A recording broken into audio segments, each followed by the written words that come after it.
মানবতা যতই প্রযুক্তির বিকাশ করুক এবং প্রকৃতিকে আটকানোর যতই চেষ্টা করুক না কেন, আমরা এখনও এর বিরুদ্ধে লড়াই করতে পারিনি। বিশেষত যখন উপাদানগুলির সম্পূর্ণ শক্তি হঠাৎ করে মানুষের মাথায় পড়ে, তখন এটি স্পষ্ট হয়ে যায় যে এই গ্রহের প্রকৃত কর্তাকে। আমাদের গ্রহে প্রাকৃতিক ঘটনা ঘটে, আশ্চর্যজনক, শক্তিশালী এবং কখনো কখনো ধ্বংসাত্মক। চলুন মায়াবী দুনিয়ার আজকের এপিসোডে জেনে আসা যাক মানব জাতির আধুনিক ইতিহাসের অন্যতম ভয়াবহ দুর্যোগ বজ্রপাত নিয়ে, যার বিরুদ্ধে আমরা সত্যিই অসহায়। তার আগে এরকম গুরুত্বপূর্ণ তথ্য জানতে আমার চ্যানেলটিকে সাবস্ক্রাইব করুন এবং পাশে থাকা বেল আইকনটিতে প্রেস করুন। ভিডিও ভালো লাগলে লাইক করবেন, অন্যকে জানাতে শেয়ার করবেন এবং আপনার মূল্যবান মতামত জানাতে কমেন্ট করবেন। বজ্রপাতের নিশ্চিত লক্ষণগুলির মধ্যে একটি হলো প্রচুর অন্ধকার, ভারী চেহারার মেঘের উপস্থিতি। এগুলো কখনো কখনো হঠাৎ করেই দেখা দিতে পারে। যখন এই মেঘগুলো জড়ো হয় তখন তারা এত ঘন হতে পারে যে তারা সূর্যালোককে আটকে দেয়। এমনকি দিনের বেলাতেও এটিকে বেশ অন্ধকার দেখায়। এটি যদি একটি গরম এবং আর্দ্র দিন হয়ে থাকে যা হঠাৎ অন্ধকার এবং ঠান্ডা হয়ে যায়, আপনি অনেকটাই নিশ্চিত হতে পারেন যে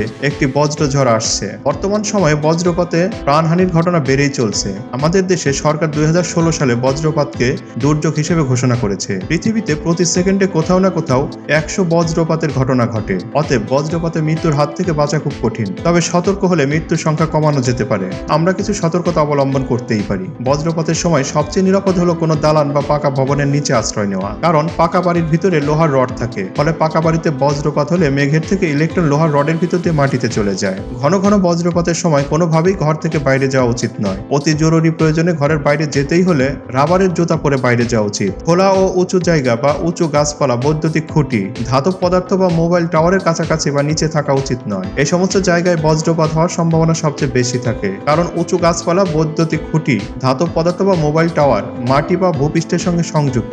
বজ্রপাতের সময় ভূপৃষ্ঠের যে পজিটিভ চার্জ আবিষ্ট হয় তা ভূপৃষ্ঠ থেকে মেঘের নেগেটিভ চার্জের আকর্ষণে গাছের মাথায় চলে যায়। বড় গাছের আগা ও মেঘের মধ্যে দূরত্ব কম থাকে, তাই গাছের মাথায় বা বড় বিল্ডিং এর উপরে মেঘ থেকে আসা নেগেটিভ চার্জ ভূপৃষ্ঠ থেকে আসা পজিটিভ চার্জের সঙ্গে যুক্ত হয়ে বজ্রপাত ঘটায়। বড় বিল্ডিং ও টাওয়ারের উপরেও একই ঘটনা ঘটে। বজ্রপাতের সময় ধান ক্ষেত বা খোলা মাঠে থাকলে পায়ের আঙুলের উপর ভর দিয়ে এবং কানে আঙুল দিয়ে নিচু হয়ে বসে পড়তে হবে, তবে মনের ভুলেও শুয়ে পড়া যাবে না। কয়েকজন একসাথে থাকলে পরস্পর থেকে 50 থেকে 100 ফুট দূরে থাকা উচিত। গাড়িতে থাকলে পায়ে জুতো খুলে রাখলে দ্রুত জুতা পরে নিতে হবে।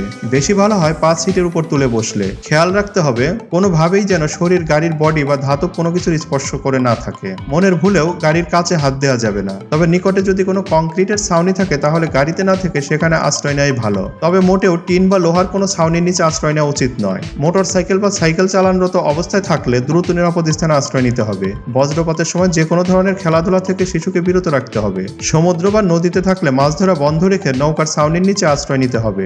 ঘরে থাকলে কখনোই জানালার কাছে থাকা যাবে না। ভালো করে জানালা বন্ধ রাখতে হবে এবং জানালা থেকে যথেষ্ট দূরে থাকতে হবে। বজ্রপাতের সময় ঘরে থাকলে আরো কিছু জরুরি বিষয় আপনাকে সতর্ক থাকতে হবে। কোথাও কোনো ধাতব বস্তু স্পর্শ করা থেকে বিরত থাকতে হবে।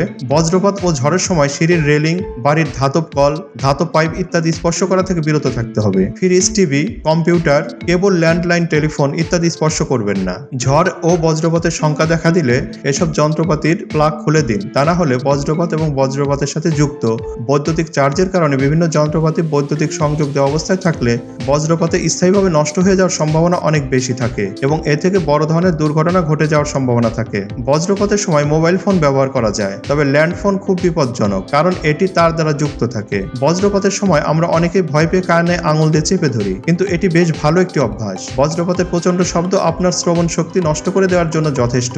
বজ্রপাতের সময় পানি থেকে সর্বদা দূরে থাকুন। পানি খুব ভালো বিদ্যুৎ পরিবাহী, ফলে বজ্রপাতের সময় পানিতে থাকা অত্যন্ত বিপজ্জনক। অনেক সময় বজ্রপাতের পূর্বে কিছু লক্ষণ প্রকাশ পায়। বিদ্যুতের প্রভাবে আপনার চুল খাড়া হয়ে যেতে পারে। এছাড়াও ত্বক শিরশির করা বা বিদ্যুৎ অনুভূত করার মতো ঘটনা ঘটতে পারে। আবার অনেক সময় আশপাশে থাকা কোনো ধাতব পদার্থ কাঁপতে পারে। এমন পরিস্থিতি বা কোনো প্রকার লক্ষণ পেলে সাবধান হয়ে যেতে হবে। গ্রামে অনেকেরই কাঁচা ঘর থাকে। এরকম ঘরে থাকার সময় সরাসরি মাটির উপর না থেকে বিছানার উপর উঠে বসে থাকুন। কোনো কারণে যদি মাটিতে দাঁড়িয়ে থাকতে হয় তাহলে রাবারের জুতা পরুন। বজ্রপাতে আক্রান্ত ব্যক্তি অধিকাংশ ক্ষেত্রে মারা যান, তবে কেউ কেউ আহত হয়েও থাকেন। কেউ আহত হলে বৈদ্যুতিক শকে আহতদের মতো করেই চিকিৎসা করতে হবে। তবে সবচেয়ে ভালো হয় দ্রুত চিকিৎসককে ডেকে চিকিৎসা করালে। প্রয়োজন হলে হাসপাতালে নিয়ে যেতে হবে। বজ্রাহত ব্যক্তির শ্বাস প্রশ্বাস ও হৃদস্পন্দন আছে কিনা তৎক্ষণাৎ পরীক্ষা করতে হবে। বাংলাদেশে বজ্রপাতের মূল কারণ দেশটির ভৌগোলিক অবস্থান। বাংলাদেশের একদিকে বঙ্গোপসাগর, এরপর ভারত মহাসাগর, সেখান থেকে গরম আর আর্দ্র বাতাস আসছে। আবার উত্তরে রয়েছে পাহাড়ি এলাকা, কিছু দূরেই রয়েছে হিমালয়,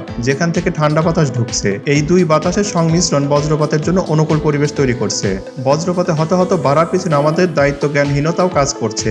ব্রিটিশরা আমাদের এখানে ফসলের ক্ষেত্রে বড় বড় কপার দণ্ড লাগিয়েছিল, কিন্তু আমরা সেগুলো তুলে অর্থের লোভে বিক্রি করে ফেলেছি। আকাশে বাতাস অস্থির থাকায় বজ্রপাত হয়। এই অস্থিরতা উষ্ণ বাতাসের স্তরগুলো ঠান্ডা বাতাসের স্তরগুলোর সাথে সংঘর্ষের কারণে ঘটে। এ সময় তাপমাত্রা 27,000 ডিগ্রি সেন্টিগ্রেডে উন্নীত হয়, যা সূর্যের তাপমাত্রা 6 গুণ বেশি এবং বাতাসের স্বাভাবিক চাপ থেকে প্রায় 10 থেকে 100 গুণ পর্যন্ত বেড়ে যায়। এই চাপ ও তাপমাত্রা পৌঁছাতে সময় লাগে 1 সেকেন্ডের কয়েক হাজার গুণের 1 ভাগ। এই প্রক্রিয়া চলাকালীন সময়ে মেঘে প্রচুর বৈদ্যুতিক চার্জ বা আধান উৎপন্ন হয় এবং তা মেঘে জমা হতে থাকে। জমা হতে থাকা এই চার্জ বা আধান এর আকস্মিক প্রবাহের ফলে বজ্রপাত হয়ে থাকে, ফলে প্রচন্ড শব্দের সৃষ্টি হয়। বাংলাদেশে একটি পরিবার গড়ে প্রতি মাসে প্রায় 100 থেকে 150 ইউনিট বিদ্যুৎ ব্যবহার করে। তার মানে একটি বজ্রপাতের বিদ্যুৎ শক্তি জমা করতে পারলে একটি পরিবার 185 মাস বা প্রায় 15 বছর বিনা পয়সায় বিদ্যুৎ ব্যবহার করতে পারবে। আলোর বেগ শব্দের বেগের চেয়ে বেশি, তাই বজ্রপাত হওয়ার পরে শব্দ শোনা যায়। আল্লাহ তাআলা মানুষের কল্যাণের জন্য কিছু দিয়েছেন সরাসরি, কিছু রেখেছেন রহস্যাবৃত করে।